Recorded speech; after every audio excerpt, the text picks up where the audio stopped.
Bill Dedman, an investigative reporter and author, and I'm excited to have this opportunity to share with you our Newsday team's investigation on fair housing. It's called Long Island Divided. Thank you so much for inviting me.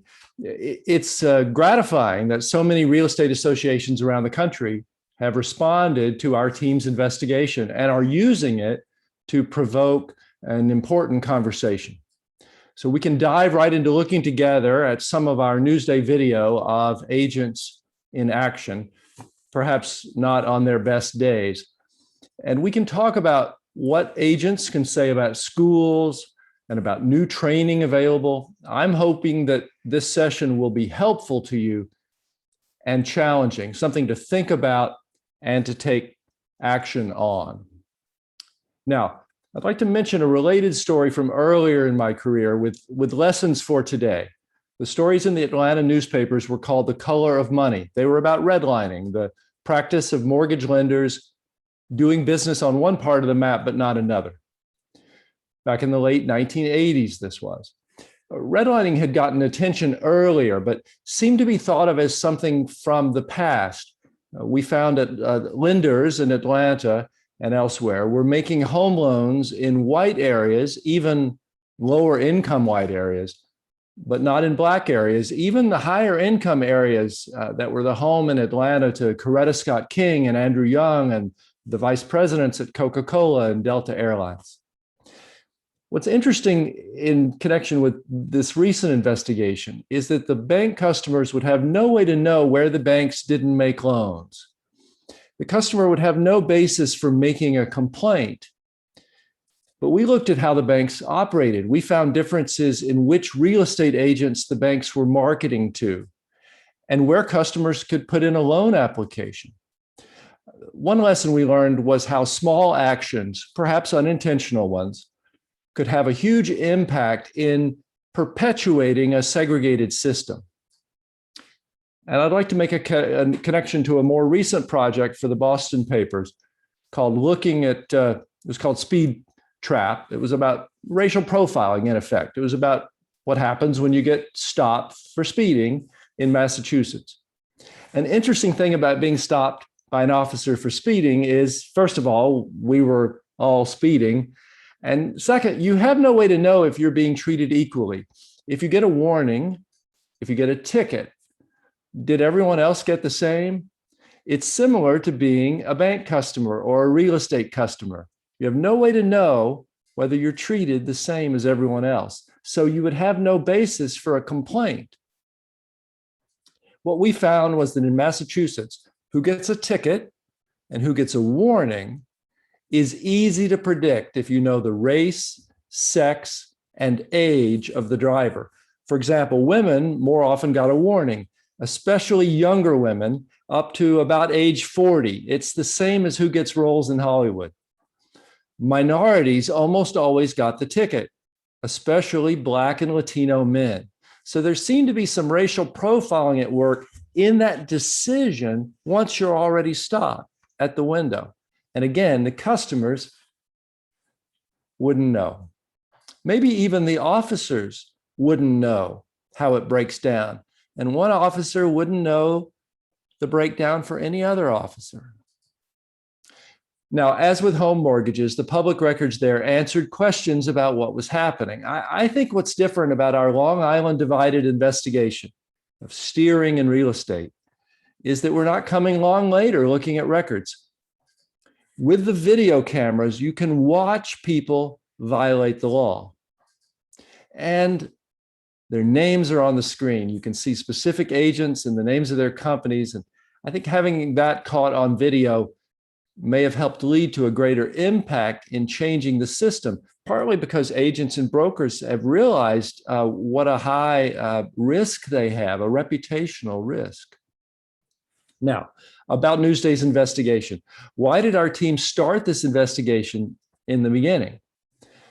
Let's set the scene. Long Island, which stretches east of New York City with almost 3 million people, is a heavily segregated suburb.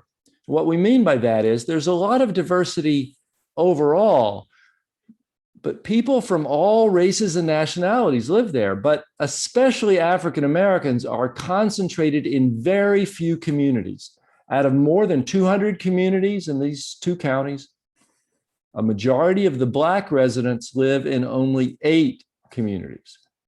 Now, we had long heard anecdotes from Black homebuyers encountering problems when they tried to buy a home in a wider or somewhat integrated area. So our team followed the methods used by fair housing agencies, with the addition of hidden cameras for video and audio. That's legal in New York to have hidden cameras, and it's legal in South Carolina. It's legal in most states. Most state laws require only one party to a conversation, and that party can be the home buyer or the tester, to consent to audio recording of that conversation. Hidden audio recording is not allowed in about a dozen states, but still, testing can happen everywhere. Testers can be debriefed. We can look at the listings that they were given. Now, I'd like to show you an introductory part of our documentary film from Long Island Divided. What happened in this video clip surprised us, but we saw it time and time again. One customer receives service from an agent, while another customer in the same circumstance is refused service. Let me share my screen and we'll play this video for you.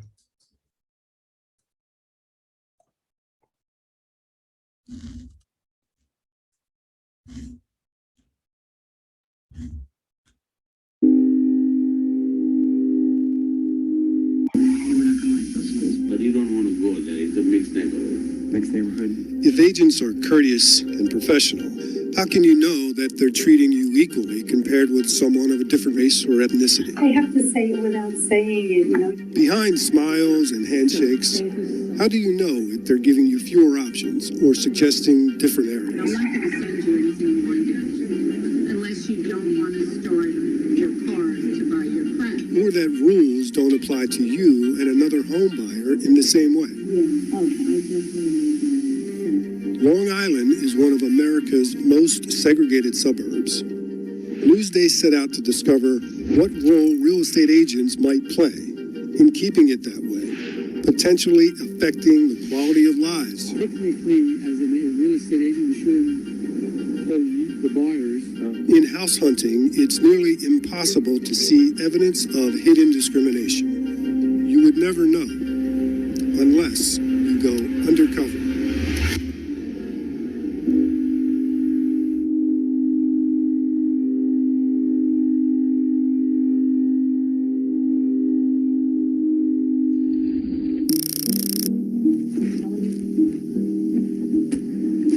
In one test, Johnny Mae Alston was the black tester and Cindy Parry was the white tester. And they met with Anne-Marie Quealy-Bichon at Signature Premier Properties office in Cold Spring Harbor. they asked for the same thing. As often happens, the agent discussed getting pre-qualified or pre-approved for a mortgage by a bank, showing how much a buyer can spend on a house. Pre-qualified, I guess. My husband's working with somebody in a bank. We've done some preliminary talks, about getting pre-approved. Neither had been pre-approved or pre-qualified. Here's what the agent told the black tester. So I really need that. I won't take out any money unless I do have a pre-qualification. So I need to. So that means I can't pre-qualify for a mortgage. Oh, so that means I can't go out to see anything. I won't do it. You can try another person, but I don't have the time. And without pre-approval, here's what the agent told the white tester. What is your availability? When can you start looking at houses? I would say not this currently. Cindy received 79 listings from this agent. Johnny Mae couldn't get any listings. And Cindy, the white tester, received 2 home tours. They had the same finances, the same budget, and they made the same request in the same area. But one was white, the other was black. The agent treated them differently.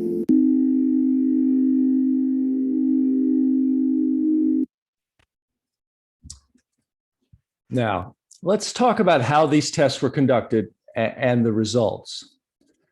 Our Newsday team focused on home sales only, no rentals, sending out first-time home buyers.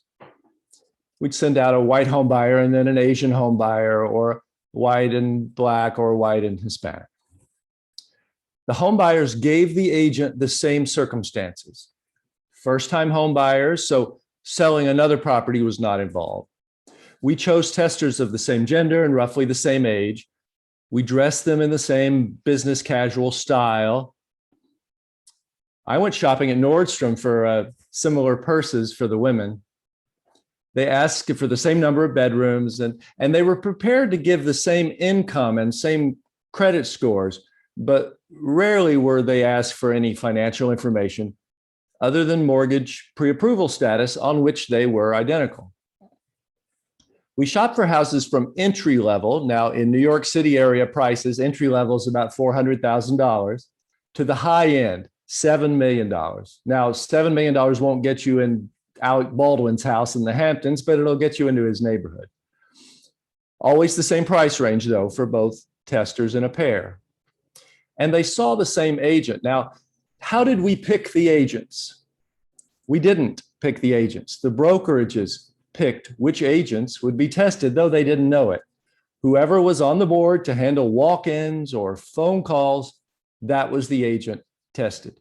We did 86 of these paired tests at 12 companies, 12 brands that together represent more than half of the sellers in our market: Coldwell Banker, Keller Williams, Century 21, Remax, as well as large regional brands. Then our team reviewed more than 200 hours of videos to see how the customers were treated.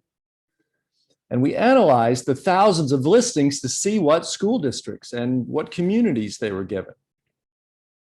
We didn't feel comfortable being the referees, so we had two fair housing experts review each test for equal treatment. One had run a testing program for the Department of Justice, and the other is a law professor who wrote the textbook on fair housing law. Only if both of our referees independently threw a flag did we call a penalty on an agent. But we didn't publish yet. Before we published, our team gave the agents and their brokerages the details so they could come in and watch the videos and respond to our findings. So this was a careful effort that took more than 3 years, not a drive-by investigation. Now, the results. The agents gave unequal treatment in 40%, 4 out of 10 of our tests. But the results varied in interesting ways. Asian buyers were treated differently than their white counterparts 19% of the time, 2 out of 10. Hispanic buyers were treated differently than their white counterparts 39% of the time, 4 out of 10. And Black buyers were treated differently than their white counterparts 49% of the time, so 5 out of 10. Now, most of the attention has been on that high difference for Black customers. That makes sense, but don't lose sight of the rest. If 4 out of 10 Hispanic buyers or 2 out of 10 Asian buyers are being treated poorly half a century after the civil rights laws were passed, those struck us as high numbers as well. We view this as testing the gatekeepers in real estate to see how they performed. Two regional companies were the only ones to pass all of their tests. It's fair to say that most of these major national and regional real estate companies were contributing to the racial segregation in our suburbs. The question you have to ask yourself is, would the results be any different if we repeated them in your community? Now, what sort of differences did we see? First, we saw steering. Agents directed 1 out of 4 of our minority buyers into different communities and different school districts altogether than their white counterparts. One buyer would be asked for ID, but the other was not. Some agents wouldn't help our Black or Hispanic buyer unless they signed an exclusive contract, but didn't require a contract of the white buyer. And there were inappropriate comments by agents. Minority buyers weren't subjected to racist comments or inappropriate remarks. We are past the days of signs that say whites only. But the white buyers heard inappropriate comments about race. Here's a little video clip that highlights this problem of inappropriate comments. It'll take me just a moment to start that video, just a moment.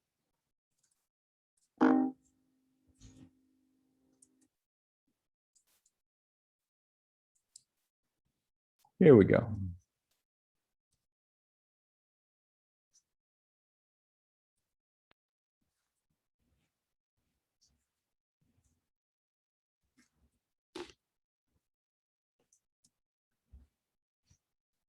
Got to fix my little screen sharing here, get things out of the way, just a moment.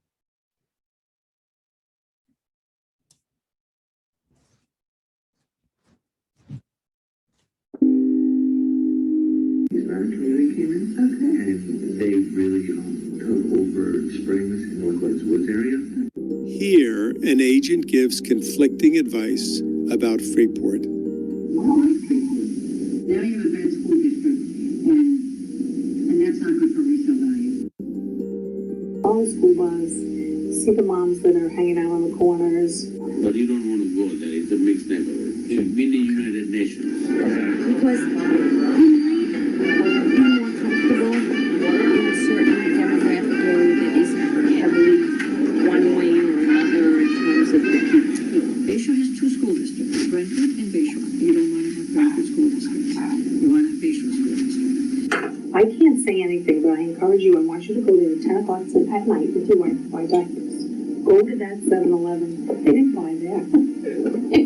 No, that's great. I have to say it without saying it, you know, you have the knowledge of the areas, Yes. you know. I don't want to use the word steer, but I try to, I use the number, I This is educate absolutely, the areas, that's- you know. Yeah. How are you, Russ? Hey, Russ. Good. How are you? We're either waiting for the owner or waiting for the agent to show up. You don't want to be. I don't think you should be in Elmont. I think you should probably just be Franklin Square. And I remember specifically, he talked about steering. Yes, that's what he said. Steering, yes. Yeah. And in the same breath, he mentioned, well, steering's bad, but this is what I'm going to do. There's something called steering. No steering, you know, like steering. Oh, like a car or something? No, like a horse, you know.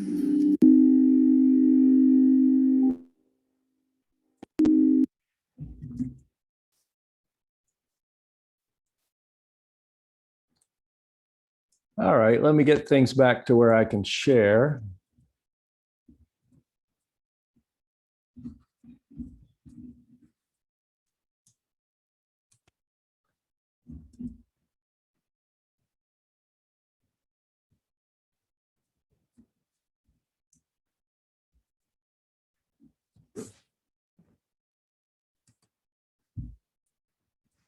Sorry, a little awkward with the windows there, my fault.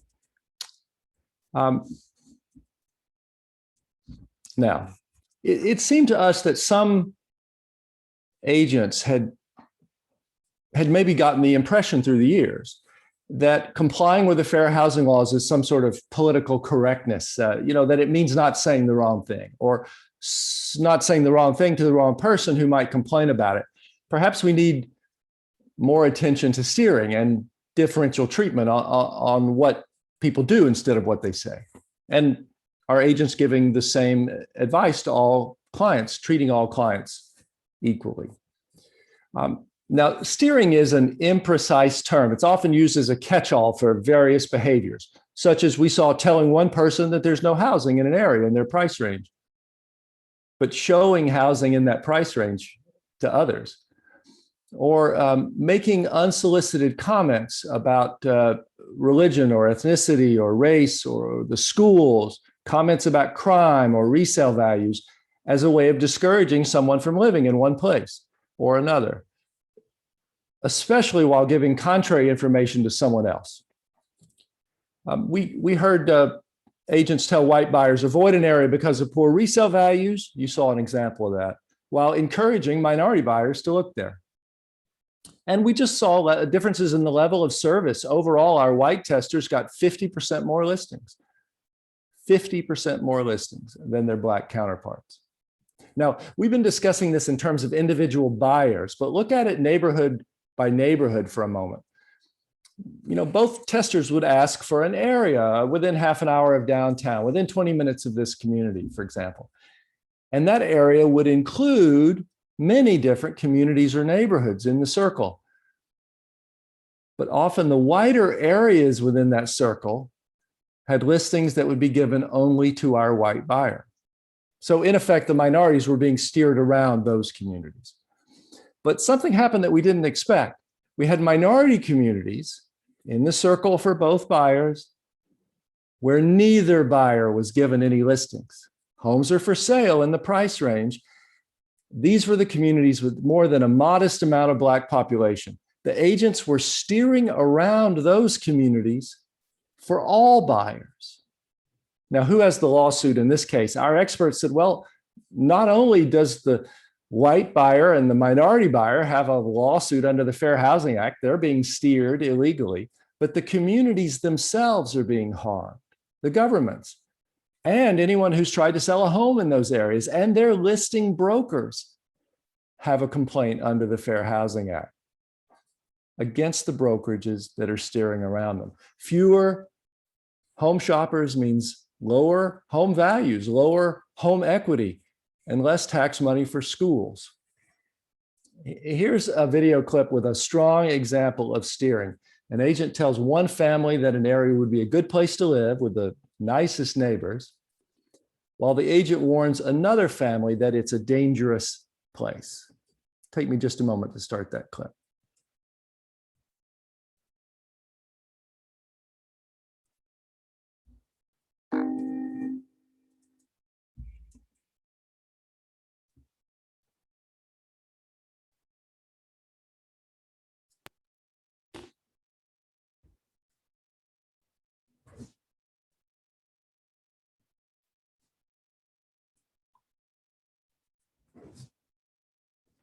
Just got to move things out of the way here. Having a little trouble with that.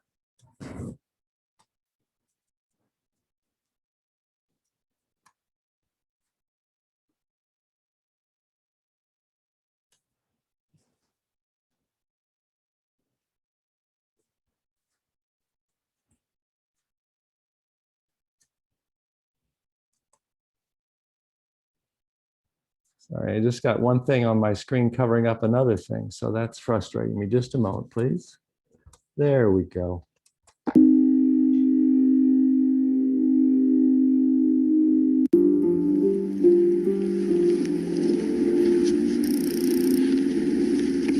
Kelvin Toon is a Black man in his early 50s, and he went in to meet with an agent involving a test in the Brentwood community, a community that is 80% Hispanic and Black.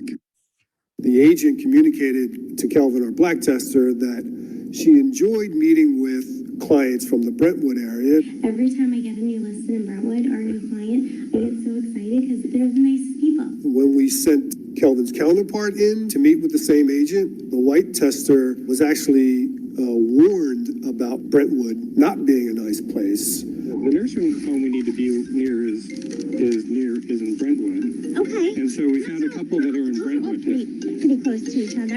Okay. And it just seemed like those would be handy also for going. Do you want to give me them and I'll look into them for you? Or?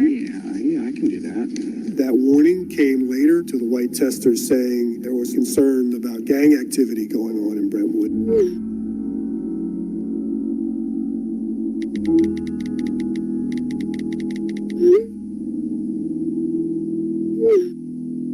This agent wanted the white tester to know, but that information wasn't provided to Kelvin, the Black tester. The listings centered Black tester Kelvin in Brentwood with 27 house listings, while the white tester got 0 listings in Brentwood and was directed towards much whiter neighborhoods.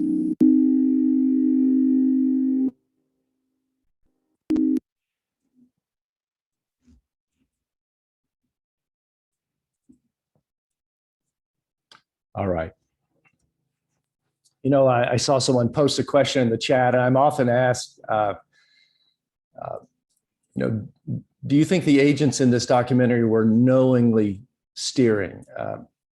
Some mention that they shouldn't be saying what they're saying. We hear that. Or might some of it be unconscious bias? The first point is that it doesn't matter. The Fair Housing Act and your state and local laws cover behavior, not thoughts or motives. The law is not a mind reader. If an agent is treating one person better than another similarly situated person, and the difference between them is one of the 7 categories in the Fair Housing Act, the agent has violated the law. So to remind you, those categories are color, race, religion, national origin, disability, sex, and family status, such as having children or being pregnant. You also may have state or local laws that could include marital status, sexual orientation, other categories. It is interesting, however, to speculate about the motivations of the agents. If you want to stop something from happening, you have to consider why it's happening.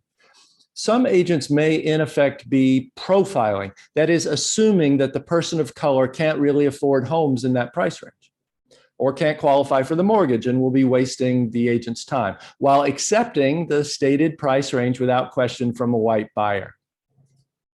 One of the tricky things about profiling is that it is so ineffective. You know, we usually talk about profiling as though it's a shortcut to success, but it's some sort of politically incorrect thing. But experts say the real problem with profiling is that it doesn't work. Let's say you want to stop school shootings from happening. Who plays video games or dresses in a certain way is not a good predictor of who will be a school shooter. You see, the profile fits too many good kids and may miss the kid who's planning an attack. What's a better predictor? Acquiring weapons, telling other students of plans. Or think about airport safety and security. Religion is not a good way to identify who will be a terrorist.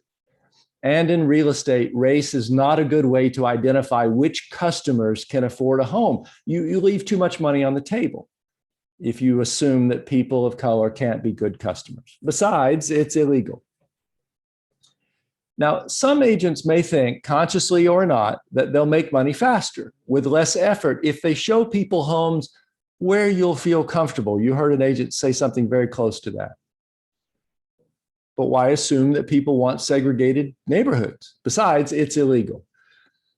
It's possible that some agents don't have a bias, but are bowing to bias that they expect from others. Maybe agents fear that sellers would be angry if they brought a minority buyer into the home or the neighborhood. Or agents could think that appraisers or lenders might be biased, making it harder to close a sale. And there's recent evidence of discrimination in appraisals. Still, none of that matters. Steering is illegal. I think it's possible that a few agents may be prejudiced, but I assume that this is a tiny group, so small as to be irrelevant to our discussion. There's too much steering to be accounted for by only bad agents. Now, it's more productive to apply light to the question, how does it work in our office? Is what we're doing treating people the same or differently? And how would we know if they're being treated differently? I do think it's interesting to consider the point of view of the home buyer. Our testers often came back from the real estate office to our Newsday office telling us that agent was so nice. They only learned the truth when our team brought the buyers together to watch videos. And then they realized that they got different listings in different communities. You know, one of the patterns that startled us was that agents time and again began their presentations to buyers, to new customers, with steering or with comments that violated the Fair Housing Act. An agent would show every customer a map, planning what communities to look at, but like General Patton planning the invasion of Sicily. But that agent had a different plan for buyers of different races. For white buyers, his message was, don't get off the highway until you get past these neighborhoods. But we did notice that it didn't seem to be offhand, casual comments. Nobody was saying something they shouldn't when they got cut off in traffic. This seemed to be the sales pitch. This seemed to be the standard guidance for those agents in telling buyers how to narrow their home search. So I hate to say it, but for those agents, it seemed that steering was the service that they were selling. Now let's talk about schools. Time and again, we heard agents explain to our buyers, everything is done by schools. Agents touted one district over another. This district is blue ribbon and that one's declining. but often they gave different information to different buyers. Notice that American school districts are so segregated by race in many communities that directing someone to certain school districts is the same as directing them to areas with higher or lower minority population, whether you mention race or not. America's schools are more segregated now than they were 30 years ago. So housing segregation and school segregation are intertwined. Now, around the country, some agents have picked up the idea that they can't talk about schools at all. You've heard agents say, oh, I can't mention schools. But the Fair Housing Act doesn't say that. The experts tell us that agents can give straightforward, factual information, or can answer questions, or can refer customers to websites with information. The problem arises when the agents are picking and choosing different districts for different customers, or making comments about the demographics to steer customers toward or usually away from certain districts. Now, the schools part of this is the most complicated. So let's think this through together. How do you discuss school quality without violating the Fair Housing Act? Many companies do make that recommendation. We don't talk about schools, don't make recommendations about schools, but you know that buyers will ask you about schools. So what should agents do? The best advice seems to be to limit your information to answering factual questions. You can say where your kids went to school. You can say they won the band competition at that school.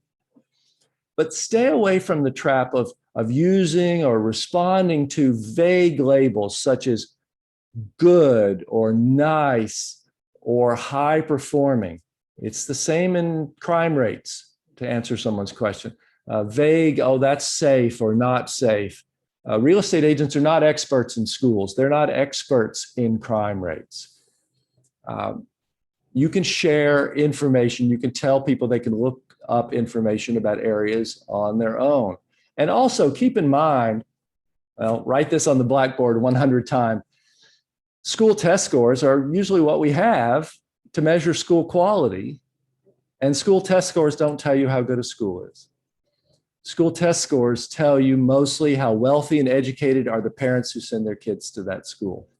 Wealth and education of parents is a very good predictor of children's test scores, and race in America is a very good predictor of wealth and education of the parents. So you see the problem. A high-performing school may just be a wealthier area.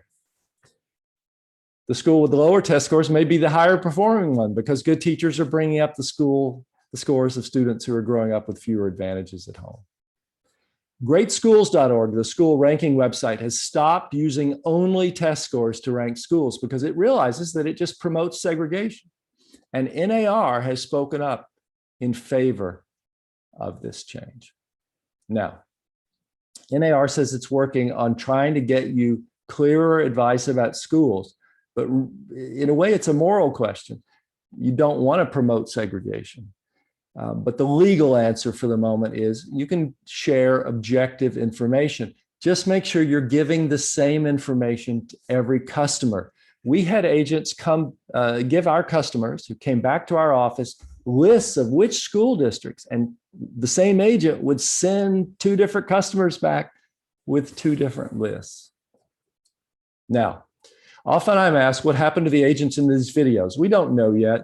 One agent has voluntarily surrendered her license.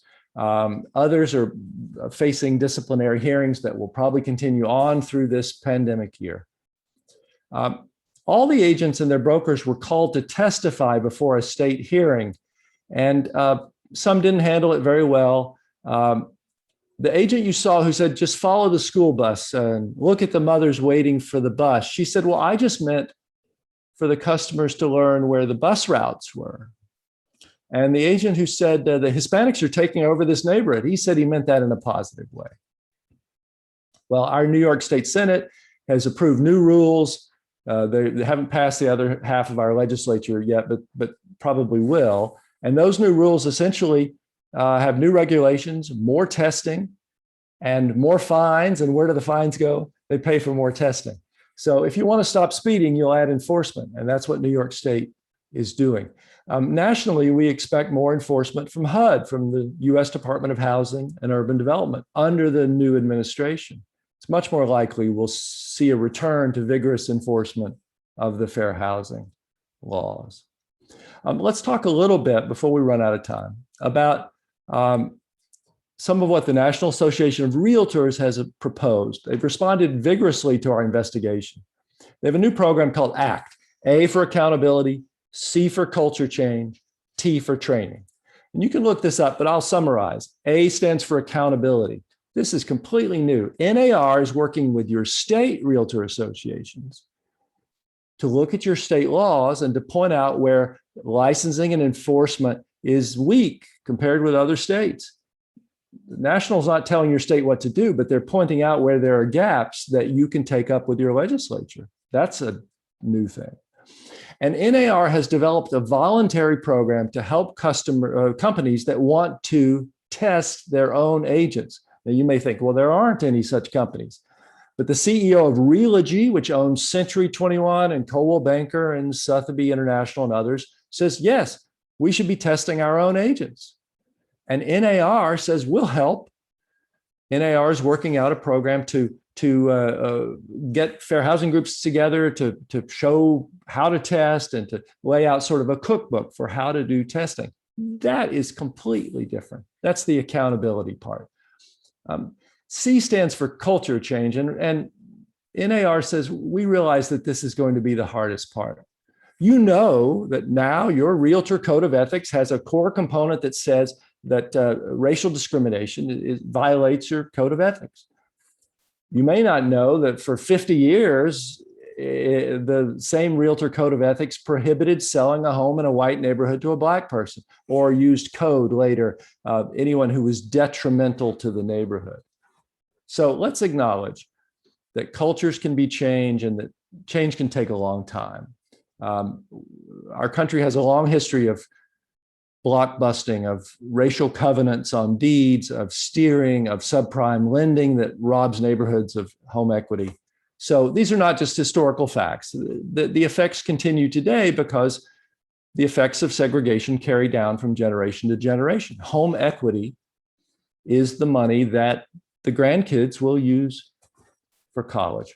And finally, on training, you know that NAR has a new program called Fairhaven, a new sort of video game or simulation that you can work through. It takes about an hour. It's at fairhaven.realtor. It's really well done. And in a way, it's trying to teach the law and empathy at the same time. NAR is also rolling out a course on implicit bias. This spring, it'll come out with a course for brokers, a 3-hour course that brokers can take and then can teach to their agents. So that would be new. You know, NAR's general advice about avoiding steering is to respond to the objective criteria.